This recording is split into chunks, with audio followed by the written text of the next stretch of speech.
Profetas.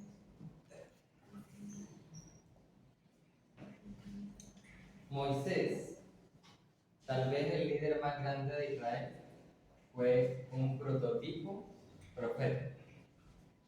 En Hechos 3, 21 al 24, se nos comenta algo de él. Apareció con Elías en la transfiguración en Mateo 17, del 1 al 8.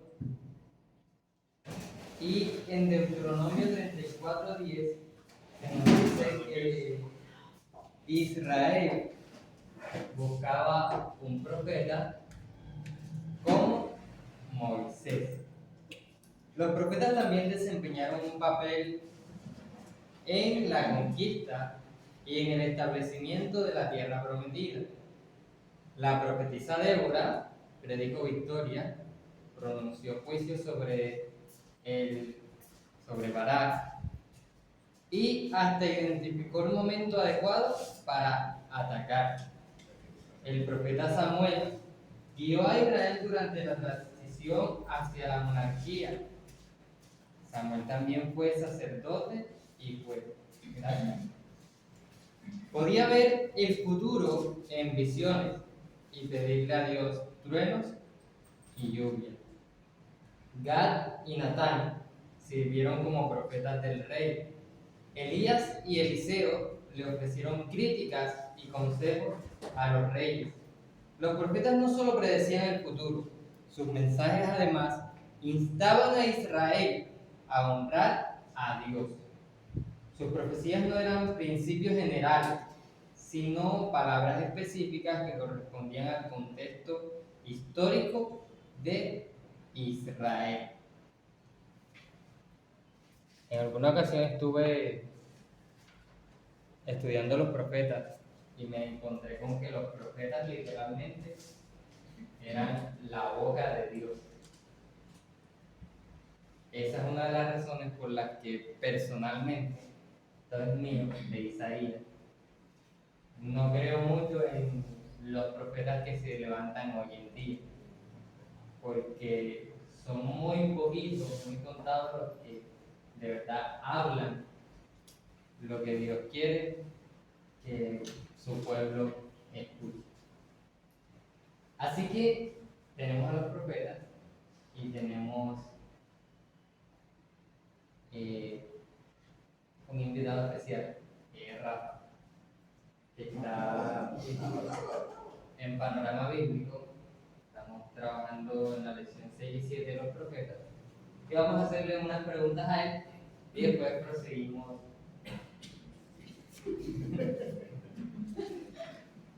Rafa, prueba número 7A.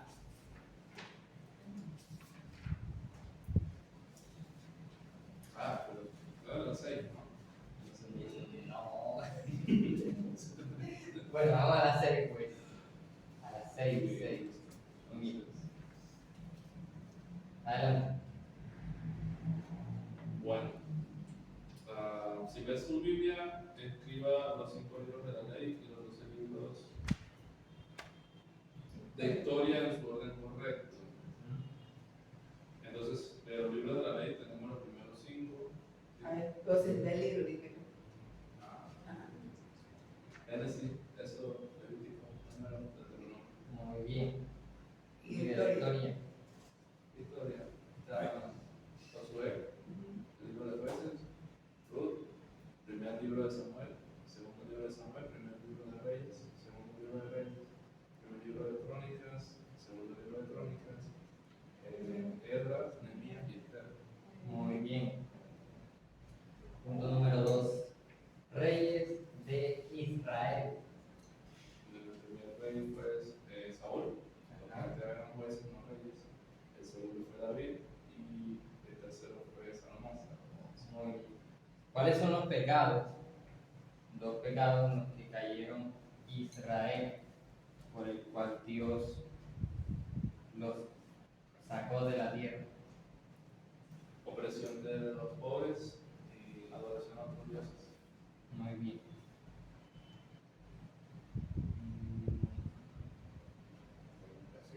¿Qué dice la 4? El mapa. El mapa. En el norte tenemos a quién. ¿Quién conquistó a Israel? Asiria. Muy bien. ¿Y en el sur? Judá. ¿Quién exilió a Judá? Babilonia. Muy bien. 6b.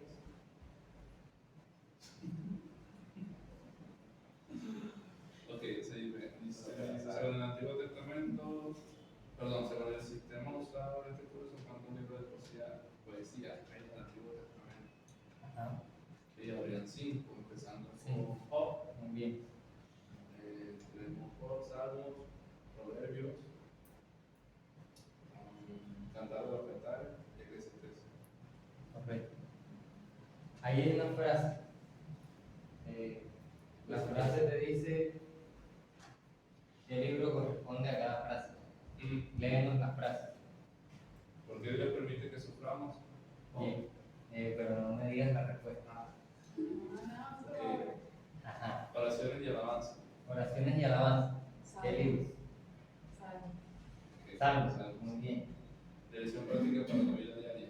Dirección práctica para la vida diaria. Proverbios. Muy bien. Sí. La riqueza y la fama no traen satisfacción.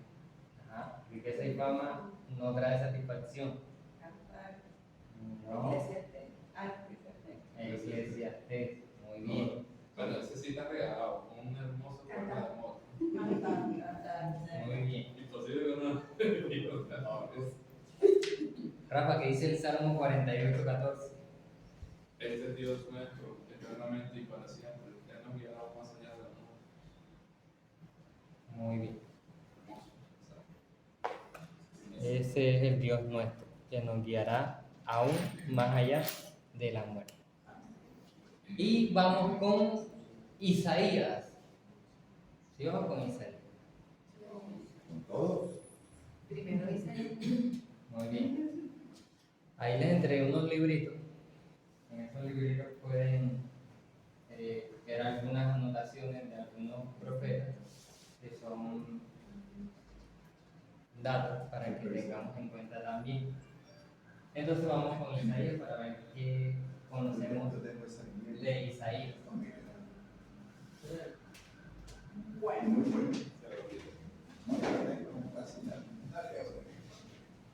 de Isaías, pues sabemos que el Señor le hizo el llamado a los 25 años. Ajá. Pues el nombre de Isaías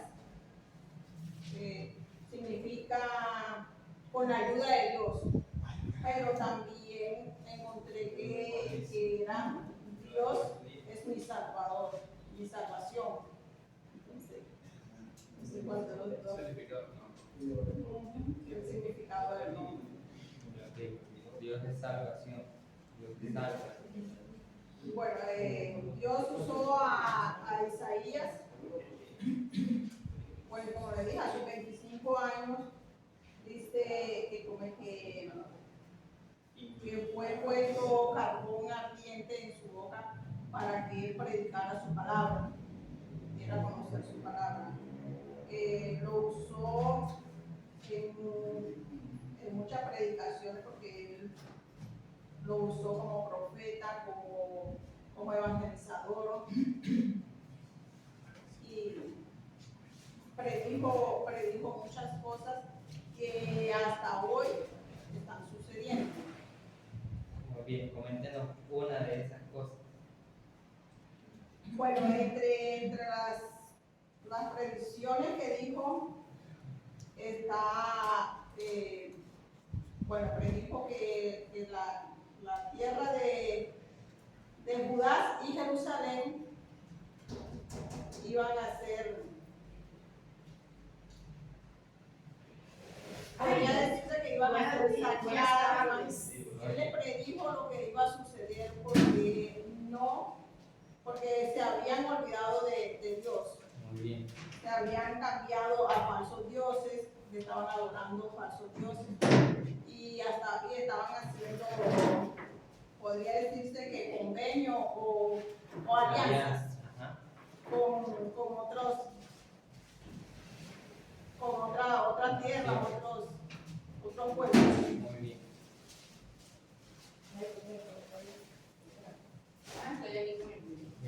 Pregúntenos algo de Isaías a la clase. Buenas, perdón, profe, ¿qué? Estamos en Isaías, profeta Isaías. Pues de las predicciones que hizo Isaías, sobresale una muy importante, que es la que más ha sobresalido en todo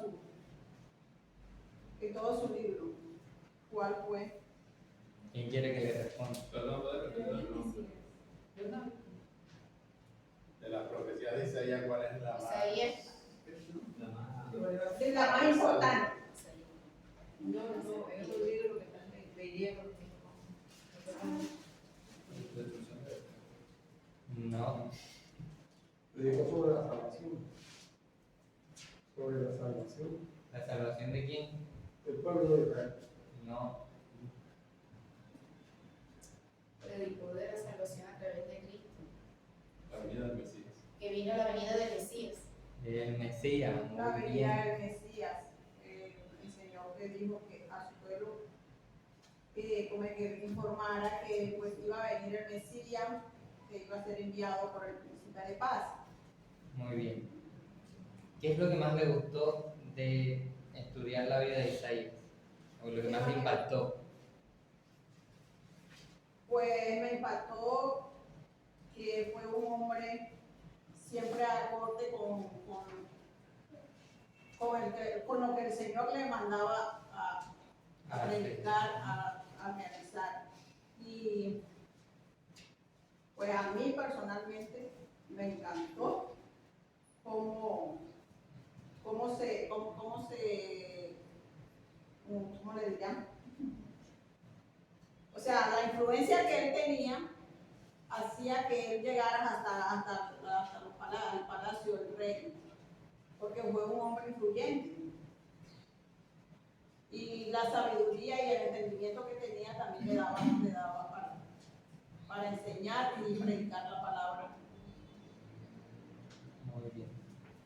De los que tienen el libro de la guía bíblica, coméntenos en qué año aproximadamente estuvo Isaías. 700 a 600, creo que más o menos. A Estuvo 680. entre 750 antes de Cristo. Muy bien. ¿Y con qué reyes? Con el rey Amón. Bueno, tuvieron varios reyes, porque tuvo. Ajá, se murió el rey Usías. Usías tuvo Jotán, Acaz, Ezequías. Sedequías no creo que sea el último. No estoy seguro, creo que ese fue Jeremías. Muy bien. Seguimos. Después de Isaías viene Jeremías. ¿Quién lo tiene?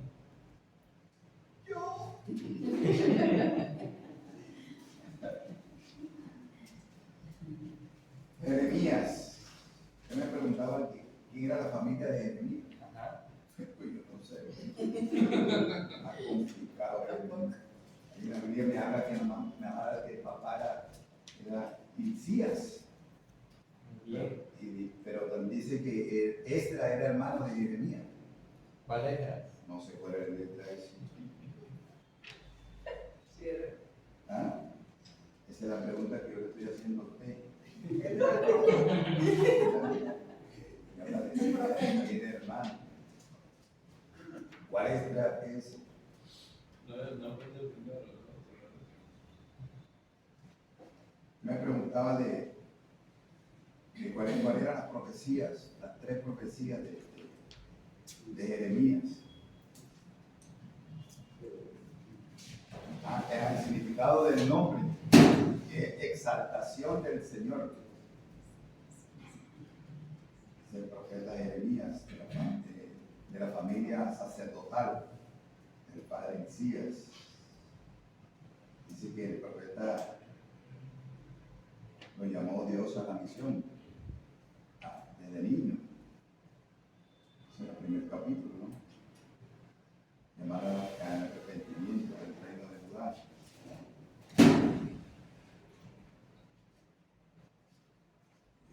La profecía, dice, la primera que aparece ahí, la que llaman la de la olla del agua hirviendo. Esa es la invasión de los pueblos del norte, Babilonia, que vienen allá. ¿Durante qué reinado? El reinado de,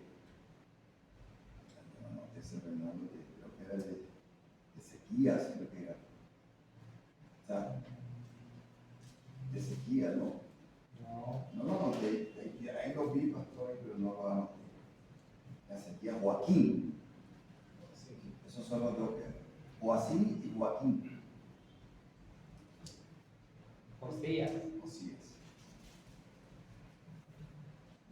También anunció el castigo de Yahvé por la corrupción social, que rompían la alianza con Dios, por el paganismo.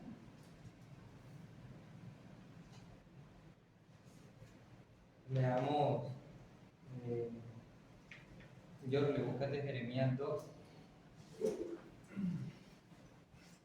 Jeremías 2, 13 y 19.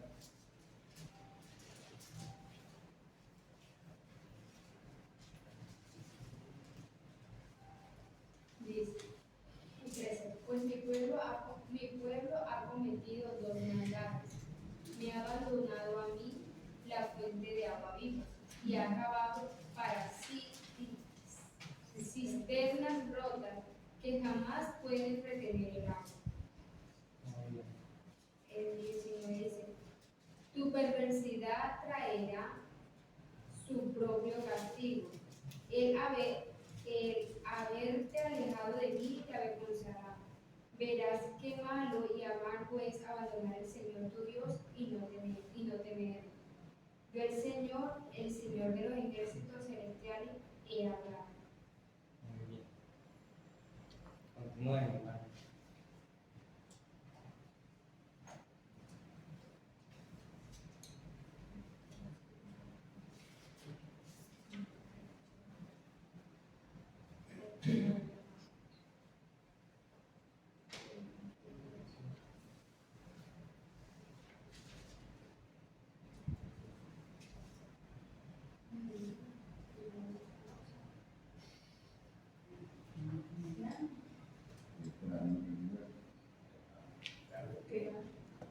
Diga. Bueno, dice que tuvo una persecución, se acrecentó bajo el mandato de Sedecías, sabiendo que era portador de la palabra de Dios. Lo trató con mucha crueldad, acusándolo de espía de Babilonia, a consecuencia por proclamar que Judá sería destruida si no se arrepentía de sus pecados. Interesante eso, ponerlo en paralelo con lo que a veces hacemos los cristianos. Estamos denunciando el pecado, estamos confrontando a la otra persona, evitándole a alguien el caer En tentación. en desgracia. Y a uno lo tratan como, así como trataron a Jeremías. Eso es interesante. Jeremías fue perseguido, sufrido. También anunció la muerte del profeta falso Ananías. Ajá. Y murió el mismo día, lo predijo él, y ese mismo día murió el profeta. Así que Muy bien. Cuando hablamos de Jeremías, ¿de qué reino hablamos? ¿Norte o sur? hablamos del norte, de los pueblos del norte.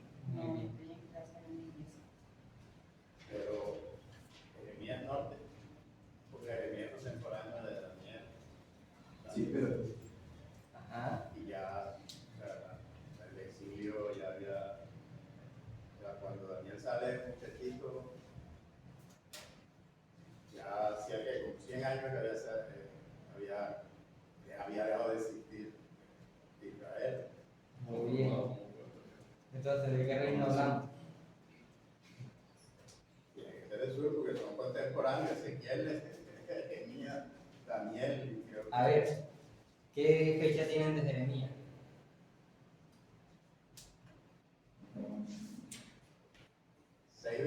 627-586. Muy bien, entonces, ¿qué quiere decir eso? Sur. Del sur. Recuerden, 722, caída del norte. 586, caída del sur. Muy bien. Háganos una pregunta de Jeremías, Jeremías. pero escoge a quién le va a responder.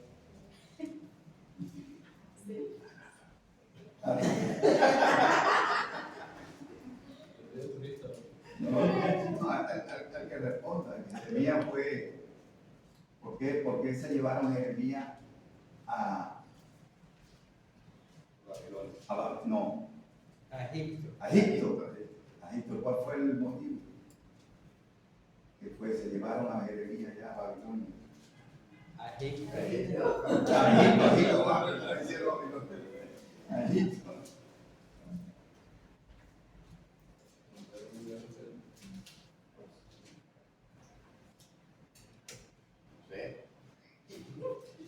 Porque Babilonia conquistó Egipto y se llevaron allá. Y él terminó yendo allá. Y cuando la conquista se llevaron a los más sabrosos, ¿no? A las personas más importantes se los llevaron. Jeremías como estaba preso, pero allá no para mejor. Pero yo entiendo que Babilonia va y conquista también Egipto, también es en Egipto y entonces termina quedando un poco de gente allá, pero no sé exactamente cómo. También predijo Jeremías el regreso del pueblo todo a Israel, todo el remanente ese llegaría nuevamente al pueblo, el que dice los 70 años. Muy bien. No, 70 semanas, 70 años. Es muy interesante que los reinos se nos dividen en norte, Israel, sur, Judá, pero nunca se deja de hablar como Israel. ¿Por qué?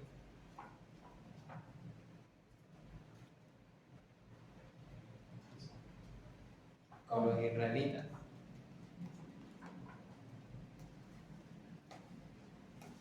Como si estuvieran en Judá, les dijeran israelita.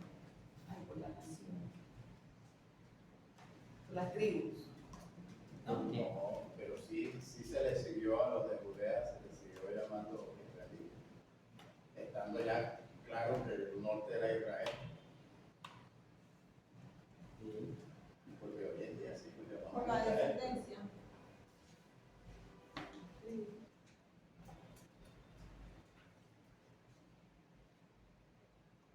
Sí se le siguió llamando Israel. ¿Qué pasaje? Lo vemos. Que no recuerde. Que aún cuando dice Galilea, dice Galilea de los gentiles porque fueron conquistados por Asirio, pero eran judíos. Yo creo que las tribus, aunque estuvieran allá conquistados por Giseo o acá, las tribus, la promesa de descendencia. Segundo libro de Reyes, 21, 10.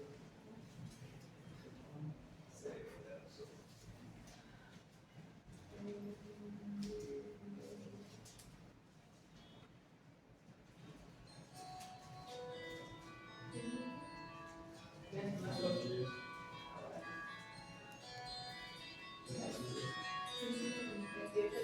21:10.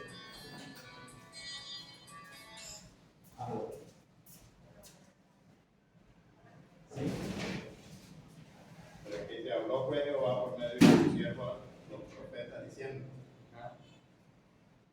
Sí, Siga. Por cuanto Manasés, rey de Judá, ha hecho estas abominaciones y ha hecho más mal que todo lo que hicieron los amorreos que fueron antes de él. Y también ha hecho pecar a Judá con sus ídolos. Por tanto, así ha dicho Jehová, el Dios de Israel. Y aquí yo traigo tal mal sobre Jerusalén y sobre Judá, que al que lo oyere le retiñirán ambos oídos. ¿Sigo?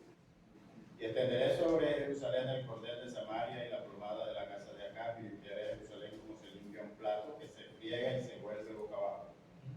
Y desampararé el resto de mi heredad y lo entregaré en manos de sus enemigos, y serán para presa y despojo de todos sus adversarios, por cuanto han hecho lo malo ante mis ojos, y me han provocado a ira desde el día que sus padres salieron de Egipto hasta hoy.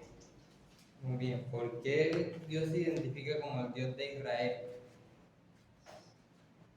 Porque ese fue el pueblo que él sacó de Egipto. Todo el pueblo está representado en Israel en el norte y Israel en el sur, que están en Judá. Jeremías tiene la respuesta. Digo que Jeremías tiene la respuesta. Jeremías 31.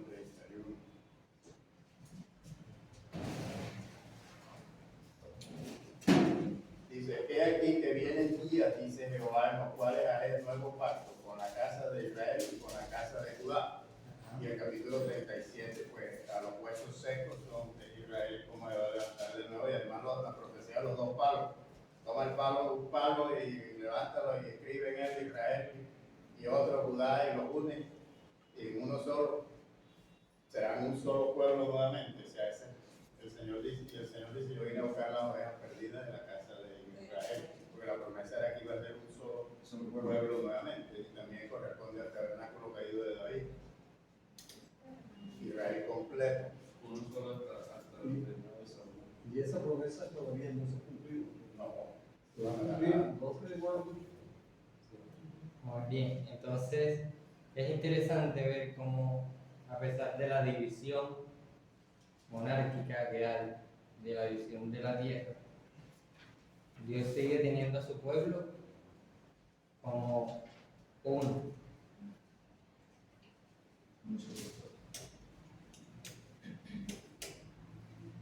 Algo que me parece interesante es que Jeremías escribe otro libro. Lamentaciones. ¿Por qué escribe Lamentación? ¿Qué investigó? ¿Qué consultó de ese libro? Estaba muy dolido. ¿Cómo? Estaba muy dolido. Oye, yo leí, pero yo me concentré en Jeremías. Ajá. Leí Lamentaciones, pero no.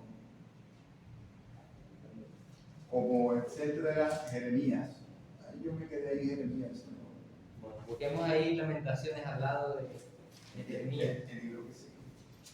y veamos qué nos dice de el mensaje principal. Lamentaciones. Este va en la guía, ¿verdad? Ajá. Ah, no tengo guía. Yo lo sé como lo escribió, supongo que tiene un profundo dolor. Dice que escribió el testimonio de Jeremías sobre la destrucción de Jerusalén.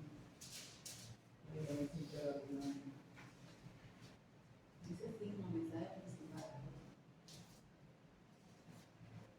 Pues aquí tipo de Jesús, Jerusalén, nunca apedrejaron. O sea, no quedará piedra sobre ti. Ese es el lamento principal de, estoy leyendo aquí, ¿no? Y también para expresar su dolor. Muy bien. Preguntas de Jeremías.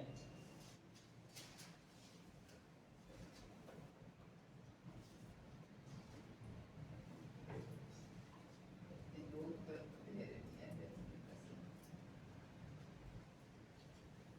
¿Sabían que el libro de Lamentaciones fonéticamente se lee y es como cuando usted está escuchando una persona que se está lamentando? Pero si se lee en hebreo. Si se lee en hebreo.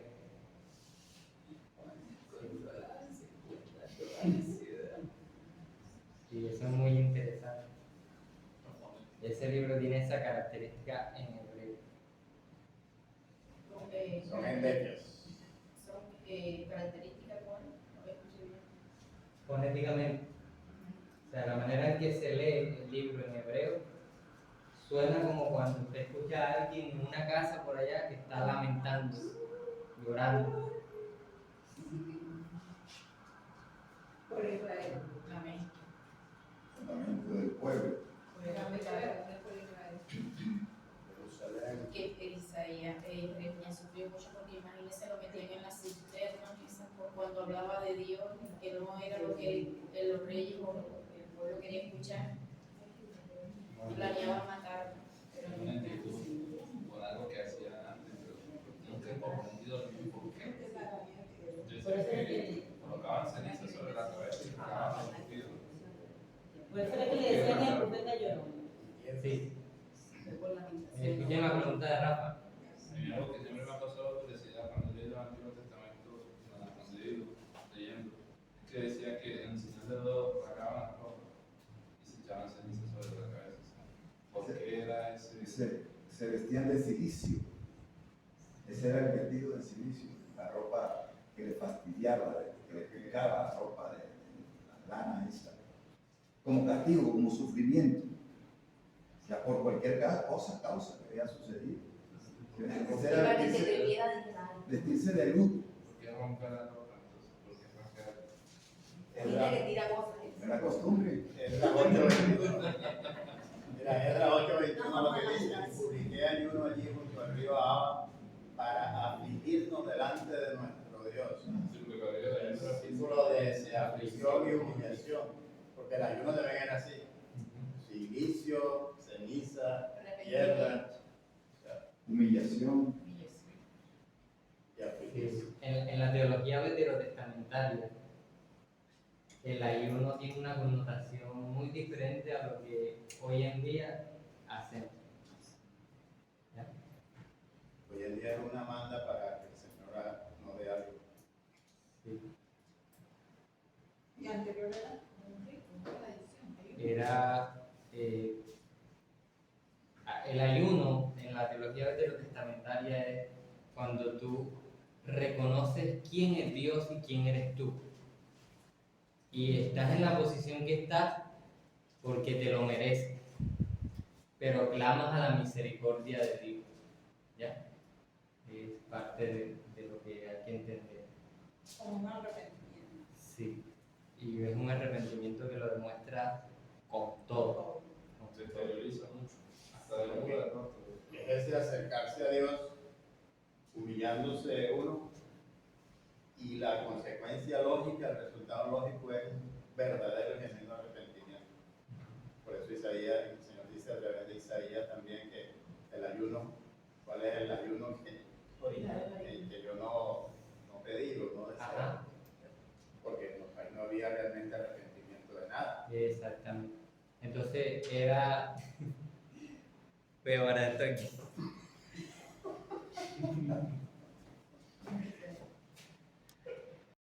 Pero mire que los indígenas se hacen, que esas son cosas que tipificadas se hacen cosas. Y ellos la hacen Dios, pero a su manera. Y cada cosa tiene su significado. Sí. Sí. Seguimos. Sentido. Gracias, hermana Gladys. Gracias, hermano Waldo.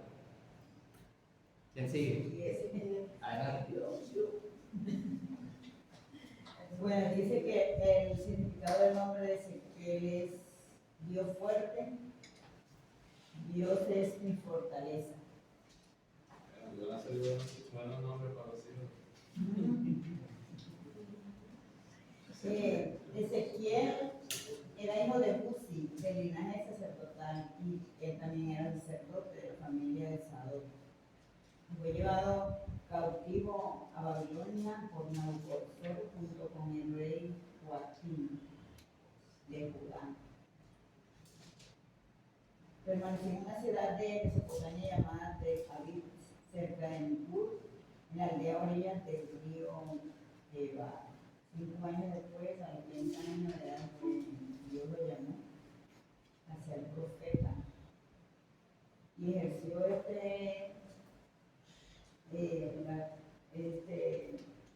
ejerció entre los desterrados de Babilonia por 22 años. predicándoles de que lo que Dios le mandaba que le dijera, que a raíz de sus idolatrías y la desobediencia que ellos habían tenido hacia Dios, pues la destrucción de Jerusalén, del templo de Jerusalén también.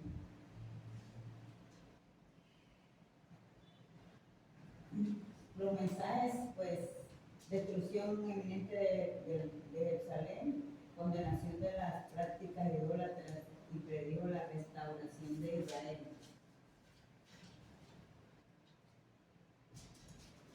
Y a pesar de que Dios, mire que lo desterró, todo lo que le pasaba, pero ese gran amor de Dios y por amor al pueblo y el pacto, no solamente le decía que era por ellos, no por lo que ellos hicieran, sino él lo hacía por el amor a él mismo y ese pacto que él había hecho con ellos, de ser su Dios. Entonces, después de que ellos eran castigados y como se sentían, pero Dios con ese amor les prometía que iban a volver a restaurar y llevarlos a su tierra de nuevo. Y habla sobre la restauración del templo, comienza a darle a Ezequiel medidas, la puerta, ya todo como iba a ser del templo, todo y o sea, restauración otra vez de todo lo que se había destruido. Entonces tenemos a Ezequiel.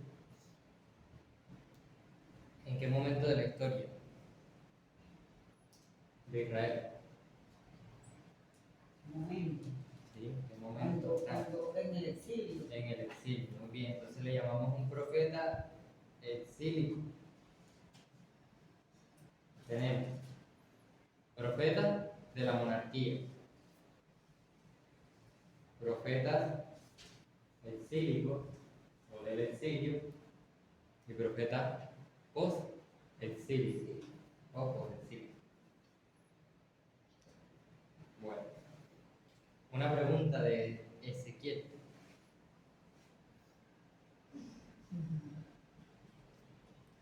Una pregunta.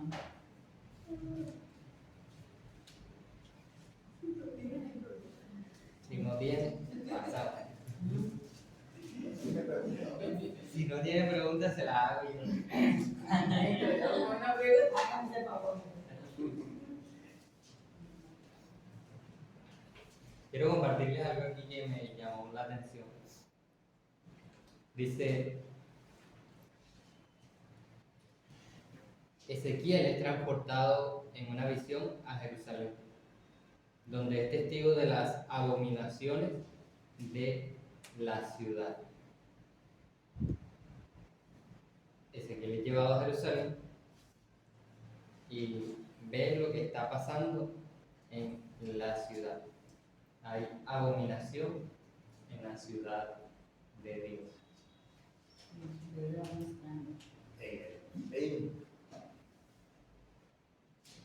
Y también donde Dios también lo lleva al desierto donde están los huesos secos y le dice que profetice a los huesos y le da vida. Él dice que ve cómo los huesos van, los tendones, pero no veía vida en ellos. Lo que era Dios le dijo que profetizara para que el Espíritu hablara y pudiera tener ese espíritu.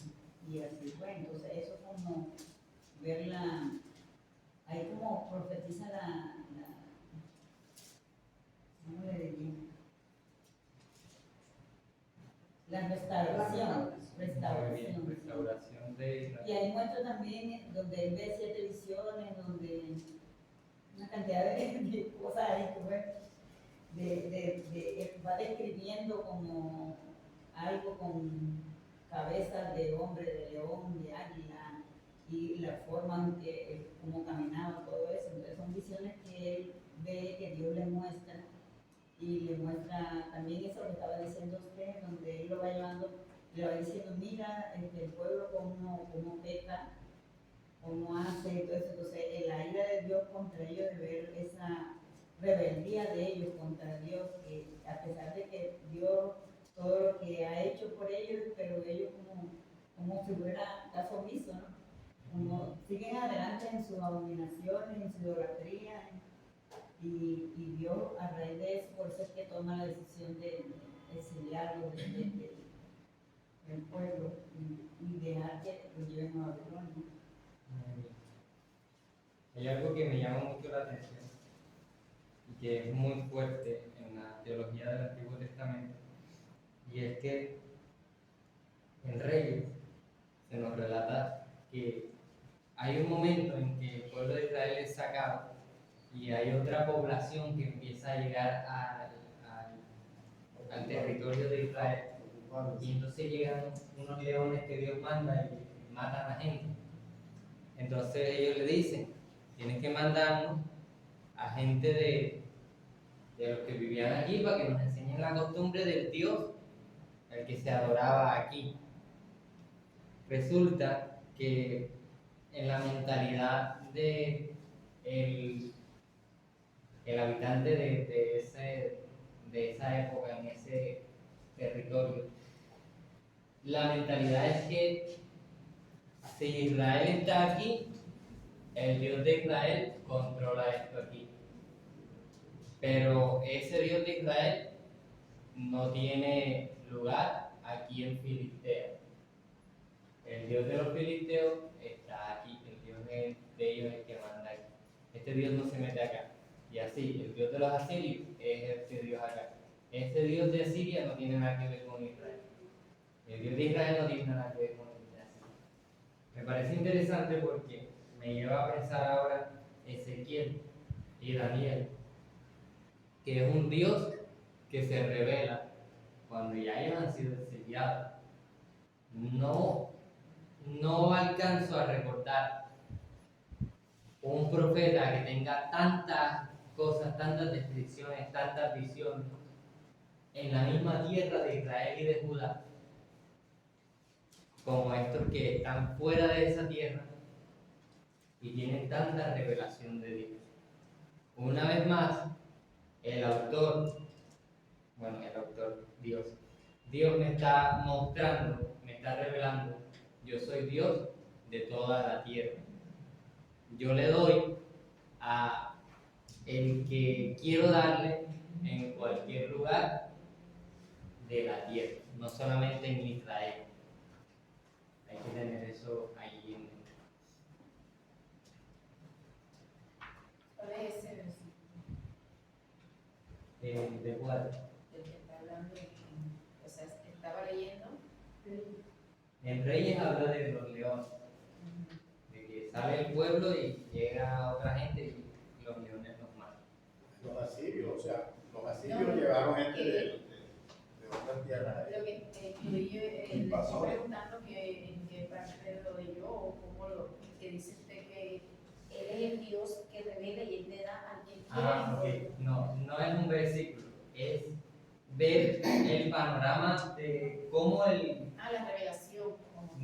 cómo llamémosle judío, cómo el judío, cómo el israelita tiene que conocer a Dios.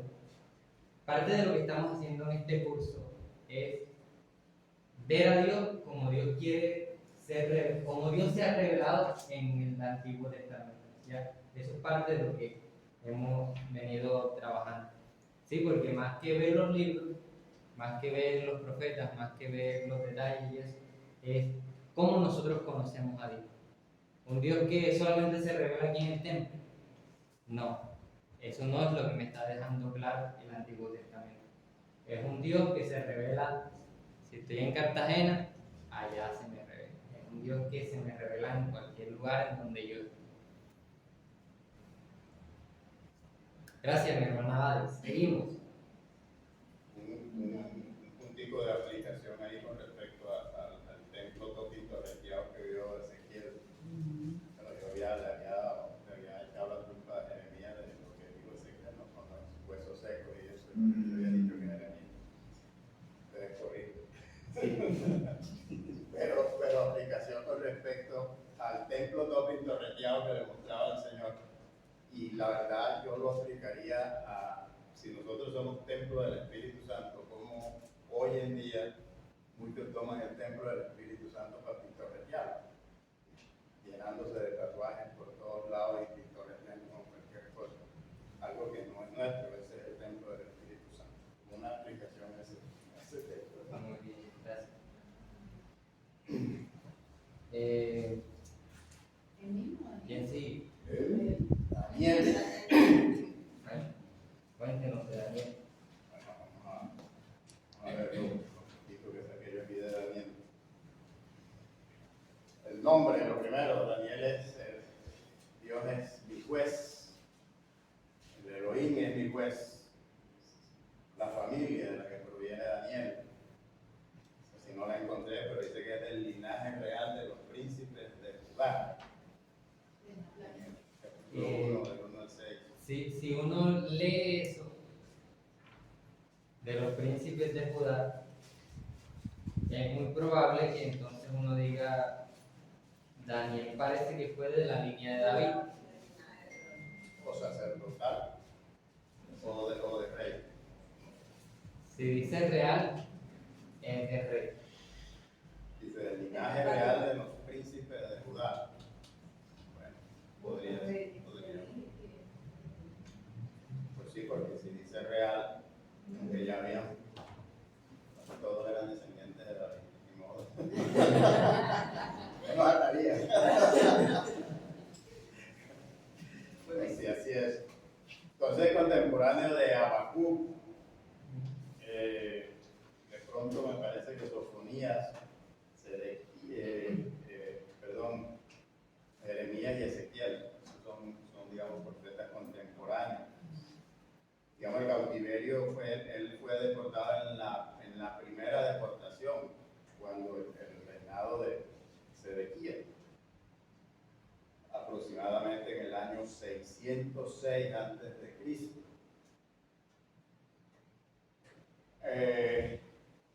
Como una nota, en esa misma época en la India aparece Buda, por si quieren estudiar eso. Babilonia se conoce también como tierra de Sinar. Cuando uno ve en la tierra de Sinar, pues es Babilonia. Algo interesante del libro de Daniel es que los primeros 7 capítulos fueron escritos en arameo y los otros 5 en hebreo. Entonces hay esos dos idiomas con los que ¿Qué implica eso? escribió Daniel. ¿Qué implica eso? ¿Quién está diciendo el autor ahí? Bueno, realmente porque Daniel, yendo muchacho y siendo instruido en todas las leyes, las costumbres de los babilonios, pues tenía también la lengua babilonia, aunque también era una lengua semita.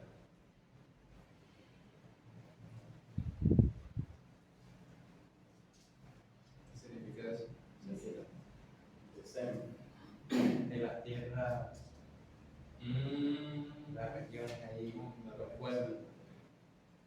El mensaje, o los mensajes más importantes que puedo mirar yo en el libro de Daniel.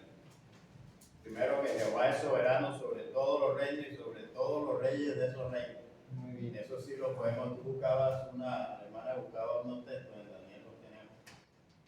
En Daniel sí se dice que Jehová es soberano y al que quiere lo pone y al que quiere quitarlo quita. Entre otras cosas, Nabucodonosor no era importante cuando se llegó a Jerusalén.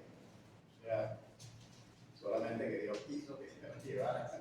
Y fue Dios quien lo exaltó y lo levantó hasta el punto que fue la cabeza de oro. Pero Nabucodonosor tampoco reconoció, sino todo este reino que yo he conquistado y he conseguido. Entonces, se olvidó que fue Dios quien lo levantó, porque él no era nada cuando se llevaron a Judá, ellos se llevaron a Judá y todavía no era gran cosa. Que los reinos y los reyes son instrumentos en las manos de Jehová. Lo vemos en Jeremías, en Isaías, que son más o menos contemporáneos. Que Jehová es el único que revela todas las cosas antes que sucedan. Él dijo, que yo anuncio todas las cosas desde el principio.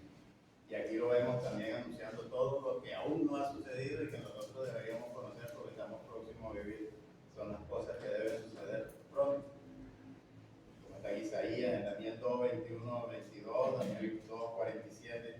O sea, él es el único que revela todas las cosas. También se revela a Daniel, el Hijo del Hombre, a Jesús como el Hijo del Hombre.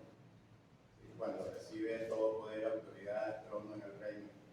Porque Jesús luego se presenta cuando decían, tú eres el Cristo, dinos, tú eres el Cristo, el Hijo de Dios.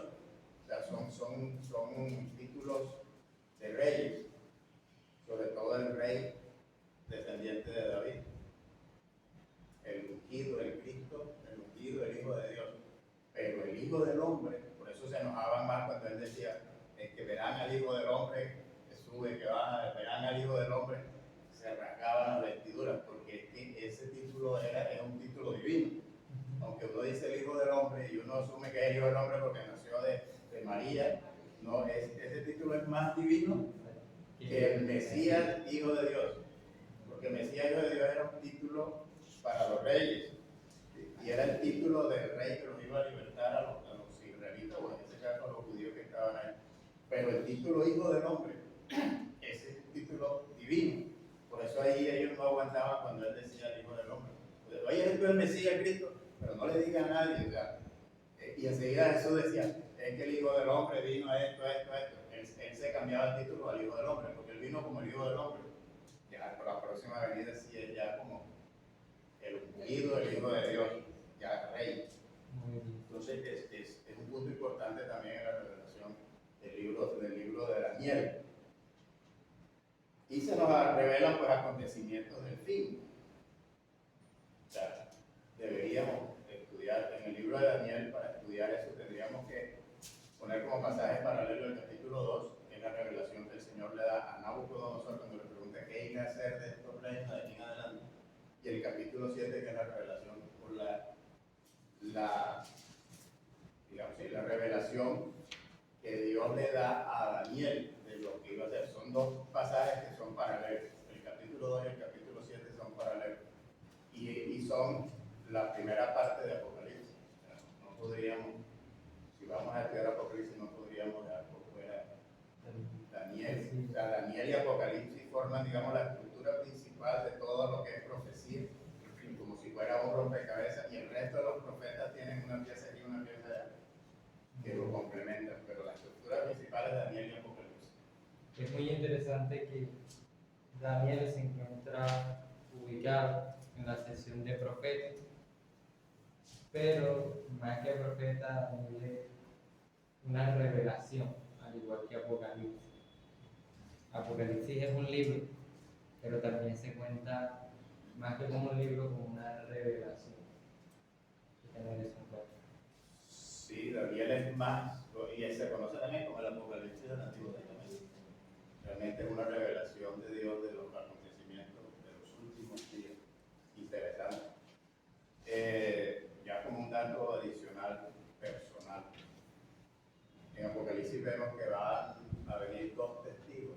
Siempre dicen, no, son Moisés y Elías. Sí, lógicamente son los más. Pero yo me debería poner en la lista dos más, y entre ellos a Daniel. Porque si nosotros observamos a los profetas en general, a todos los profetas, los únicos que fueron testigos presenciales de los acontecimientos de los últimos tiempos, fue Daniel y Juan. Los otros no tuvieron visiones, no fueron testigos presenciales de los últimos tiempos. Por lo menos Ezequiel tuvo visiones y fue llevado, pero veía acontecimientos del presente que se pueden aplicar al futuro, pero eran acontecimientos del presente. Zacarías también es mucho más hacia el futuro, pero estaba viendo ese acontecer, ese mover que anunciaba el futuro, pero en el presente. En cambio, Daniel y Juan son los dos únicos profetas que fueron testigos presenciales de estos acontecimientos. Entonces yo los pondría como posibles testigos de los últimos tiempos, porque fueron, de los profetas, los únicos testigos fueron ellos, testigos presenciales. ¿Juan el Bautista o Juan? No, Juan Apocalipsis.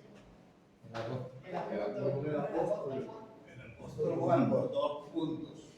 cuando Daniel termina, al final del capítulo 12 dice, y tú irás hasta el fin, le dice el ángel a Daniel, tú irás hasta el fin y te levantarás a tu destino o a tu suerte al fin de los días. Entonces, si lo miramos con esa óptica, ¿Qué versículo? el 12:13, la traducción aquí, digamos, no está conforme a la promesa que se nos da a todos, pero la traducción, digamos, más acertada es, te levantarás en tu suerte o a tu destino al fin de los días.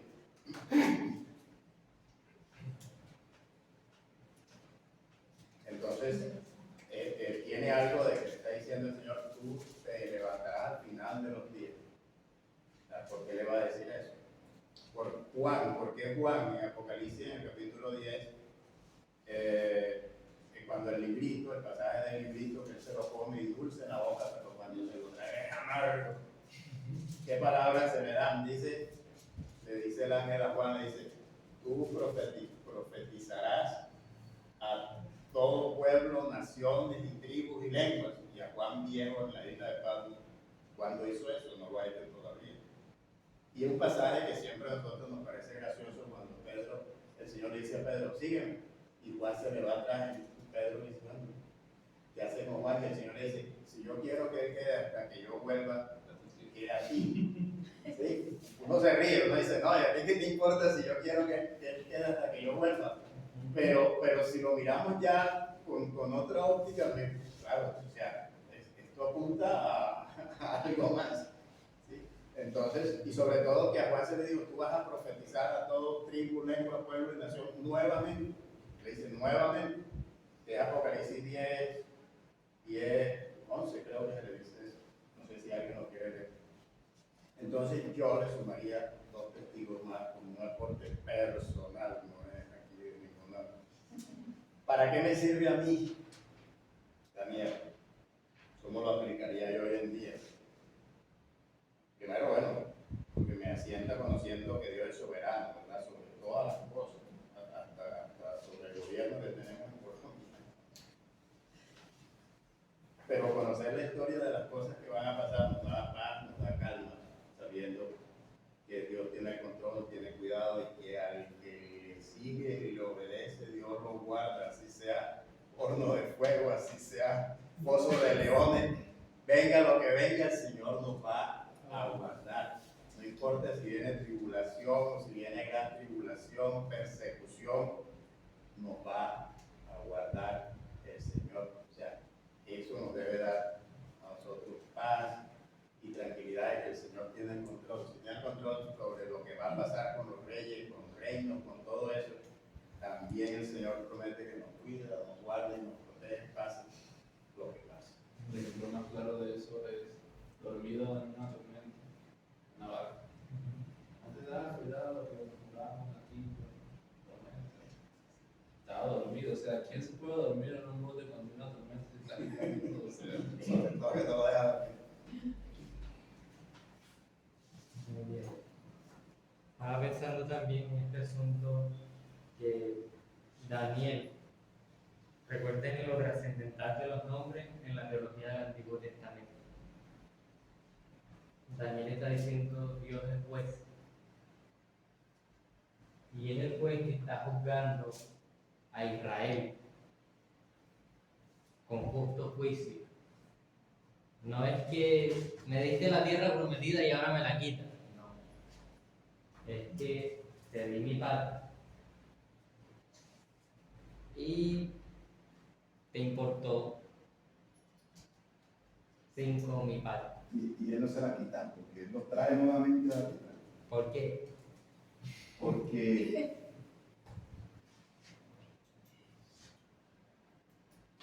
a que se cumpla la palabra que profetizó, ¿no? Porque toda palabra profética viene de él mismo. Entonces, Porque fue dada hablar por parte. exacto. Esa es la promesa. Y Dios cumple lo que el juez justo de toda la tierra establece en la tierra, eso es. Creo que es una de las razones por las cuales cuando Daniel va a ser tirado al foso de los leones, él, pues uno aquí diría así como que se relaja, pero él sabe quién es su juez. Igual los amigos de Daniel. Ellos van a ser tirados al horno de fuego, pero ellos saben quién es su juez. Entonces, para el que está leyendo el libro de Daniel, debe quedarle claro en la cabeza: Dios es juez de toda la tierra. Para el que lee hoy en día el libro de Daniel, debe quedarle claro que Dios lo cuida a usted en donde quiera que usted va, y que Dios juzga con justicia todo lo que usted hace. Por lo tanto, camine en integridad. Gracias, hermano Carlos. El pasaje que tú dices de que el Señor es juez, dice Daniel, cuando fue echado al foso de los leones, le dice: oh rey, vive para siempre. Mi Dios envió su ángel, el cual cerró la boca de los leones, para que no me hiciesen daño, porque ante él fui hallado inocente, y aún delante de ti, oh rey, yo no he hecho nada malo. O sea, fue juzgado. Muy bien. No dice la familia de Daniel. ¿Ah? La familia de Daniel. No dice. Que viene No, por la línea de. Línea real, príncipe de la línea real de Judá. Entonces, como dice Isaías, tiene que venir de la línea de David. Seguimos. La línea de Daniel. Seguimos para 8 y 16. ¿Cuánto nos falta? 1, 2, 3, 4, 5. ¿Usted no vino? O sea, es largo. Sí, o sea, es verdad. Pato, discúlpeme que yo no estudié yo. Ah, no, Siempre te disculpa en tu estudio, hermano. Yo estudié aquí el de nosotros. Hermano, ahora ya paramos. Voy a dedicar para allá. Lea lo que diga el niño. No, yo no estudié. Bueno, hagamos algo. ¿Cómo le saco, hermano? Hagamos algo.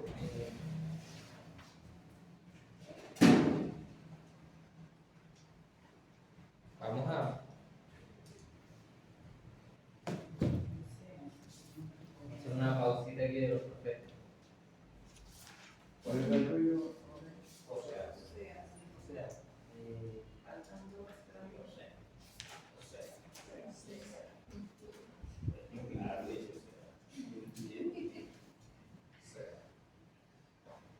Hay unos mensajes que son claves en los profetas. El primero es castigo. Vamos a leer Isaías 45, 5. Otra persona busca Miqueas 6, 8. Y otro busca Sofonías 3, 17.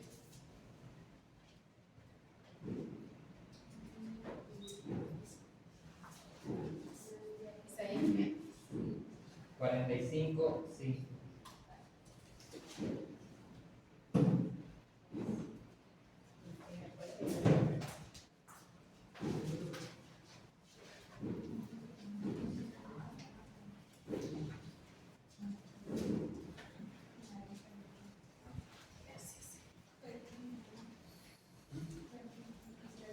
Isaías 45, 5, el segundo.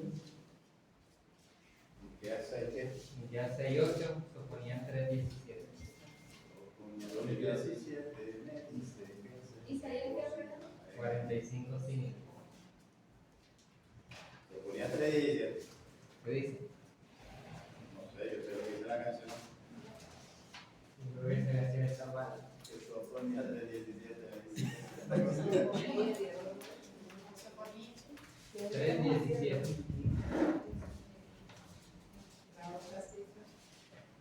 Isaías 45, 5. Miqueas 6, 8. Sofonías 3, 17. ¿Cuál se lee primero? Isaías. 45:5 dice: yo soy Jehová y ninguno más hay. No hay Dios fuera de mí. Yo te ceñiré, aunque no me conociste. Ese era el ungido. Este era el ungido. Porque hoy en día no es el ungido, y eso le tiene como el ungido de Dios, y este hijo era ungido también. Y nunca conoció a Dios. Muy bien. ¿Cómo actúa Ciro? Recuerden que estamos en el punto 1. Mensaje de los profetas. Castigo.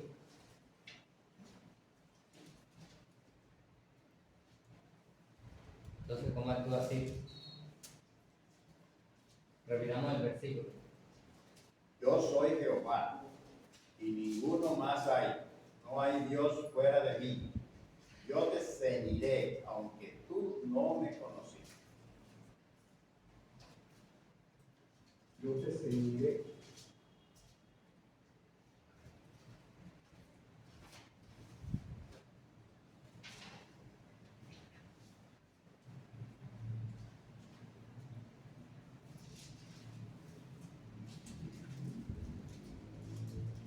Dice, ¿cómo actuó Ciro? Conforme a lo que Dios determinó, aunque él de pronto ni sabía que era lo que estaba haciendo.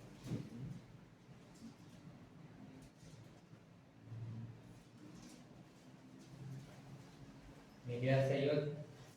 Dice, oh hombre, él te ha declarado lo que es bueno, y que pide Jehová de ti, solamente hacer justicia, y amar misericordia, y humillarte ante tu Dios.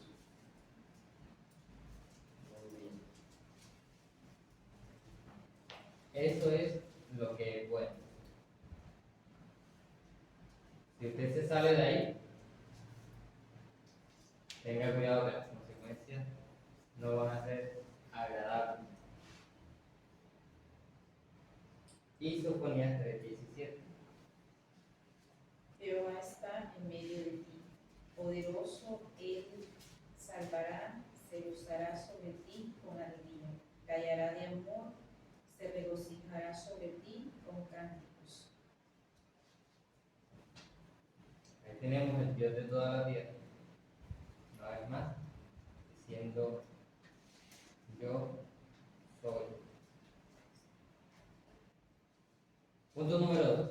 En los profetas se nos habla acerca de la opresión de los pobres y la adoración a otros dioses. Marcos 12:28 al 31.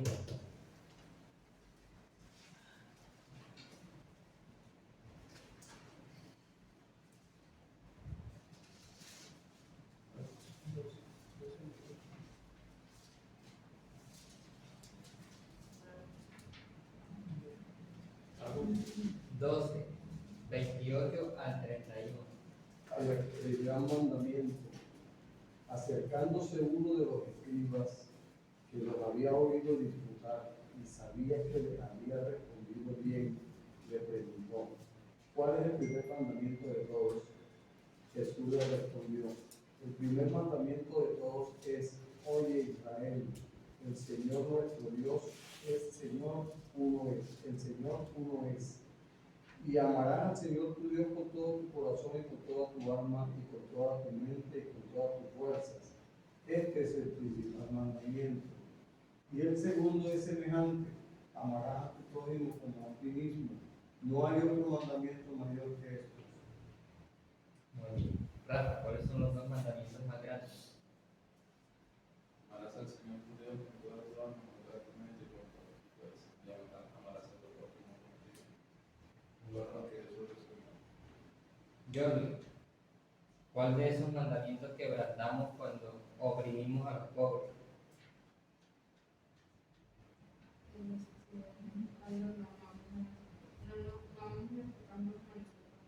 Muy bien. Cami, ¿cuál de esos mandamientos quebrantamos cuando adoramos a otros dioses? Cuando no amamos a Dios con nuestro corazón y adoramos a otras cosas. Muy bien. Entonces, ¿por qué son tan serios? ¿Por qué son tan serios ante los ojos de Dios la opresión de los pobres y la adoración a otros dioses?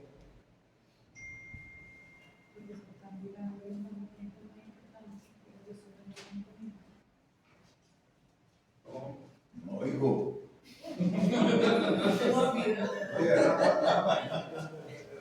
Yo le la misma cosa. Ni que lo pasa.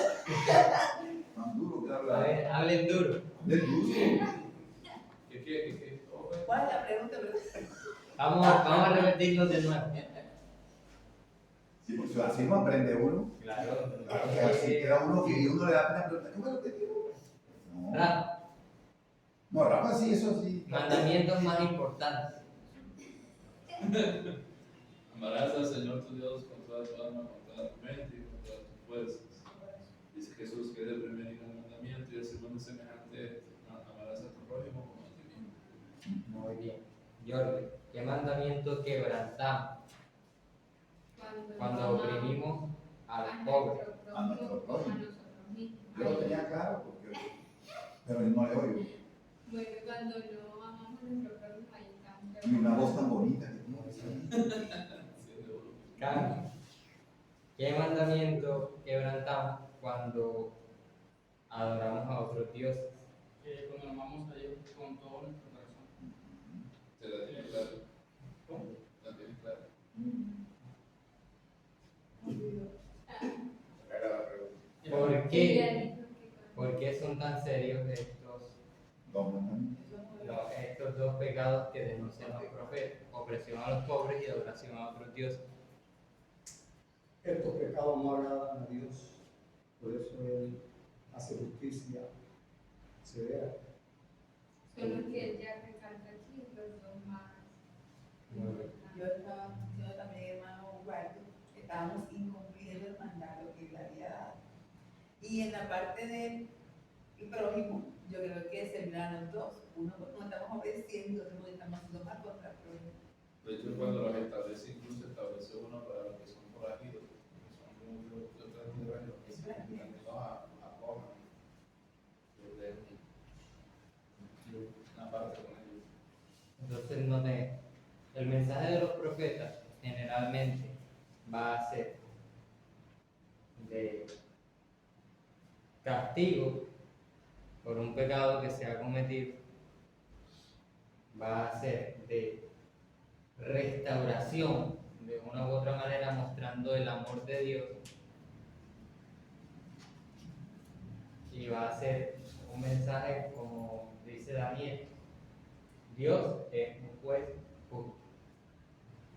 Hay un pasaje que no recuerdo ahorita dónde está, que el profeta, que si el profeta anunciara una profecía y aunque esa profecía se cumpla, pero el tal profeta no lleva al pueblo a Torá, ese profeta es falso. O sea, no dejarlo llevar porque la profecía se cumple, sino el propósito del profeta es que vuelva a los caminos del Señor.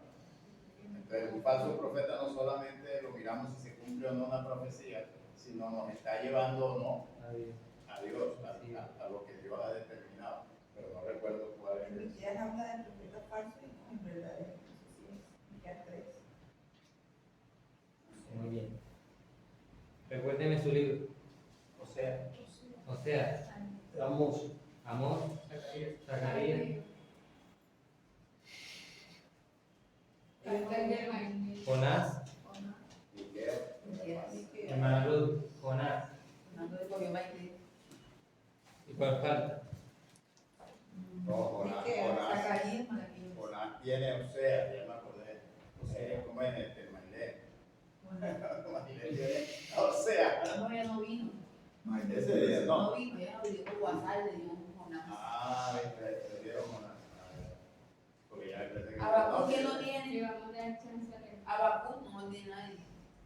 Hermano, Abacú. Más falta, Zacarías, ya lo tiene. Zacarías, yo.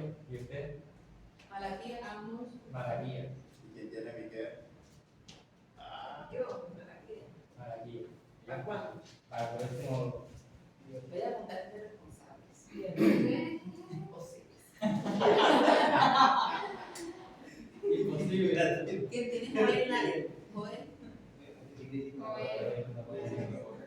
Bueno, nos quedan 2 clases. ¿Por qué no me da? ¿Por qué no me da? ¿Quieres joven? No, mentira, yo lo miro ahí. ¿Será que ¿Cuáles son las preguntas? ¿Quién las tiene anotadas? ¿Qué significa el nombre del profeta? Anoten allí, Manuel y Manuel. ¿Qué significa el nombre del profeta? ¿Cuál es su familia? Familia del profeta. ¿Qué más? ¿Cuáles son sus mensajes más importantes? Mensajes más importantes. Del profeta. Sí. ¿Y de qué me sirve a mí como enseñanza? familia del profeta? Mensajes más importantes. 3 mensajes más importantes. 3 mensajes más importantes. 3. No. ¿Y de qué me sirve a mí como cristiano eso que está diciendo el profeta? No es muy profética, Rafa. Por la oración. Bueno, oremos. Gracias a los que hicieron la tarea. Muy bien. Le animo al resto a que podamos hacerlo. Nos faltan 2 clases. Terminamos con los profetas y vemos lo que es antiguo en el Nuevo Testamento.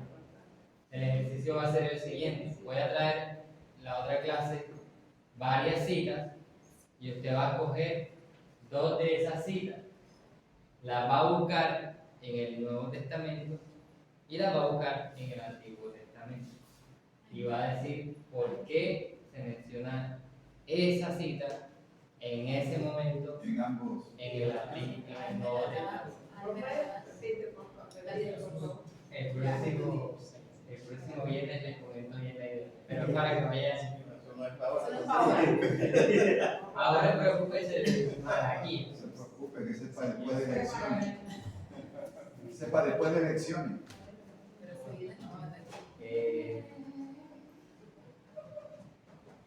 Y vayan preparándose que La clausura. El día de la vida no salía ya a decir algo que no aprendí. Tenemos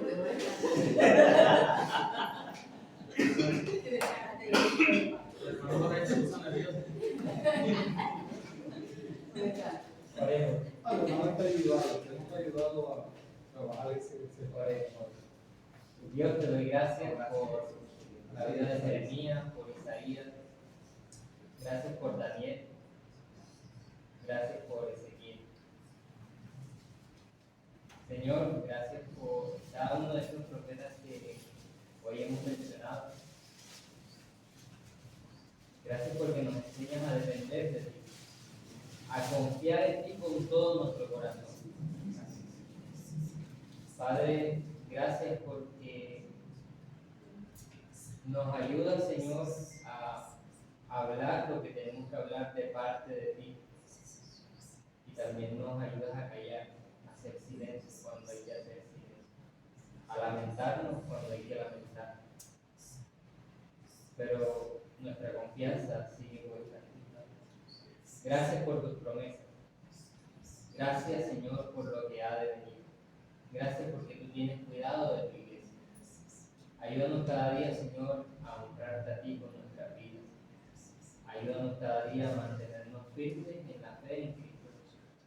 Señor, yo te pido por este tiempo que nos resta aquí de clases, estas 2 clases, danos tu sabiduría, danos tu gracia, que podamos seguir disfrutando de escudriñar tu palabra, de aprender de ti, de conocerte a ti más a través de tu palabra. Gracias porque eres bueno.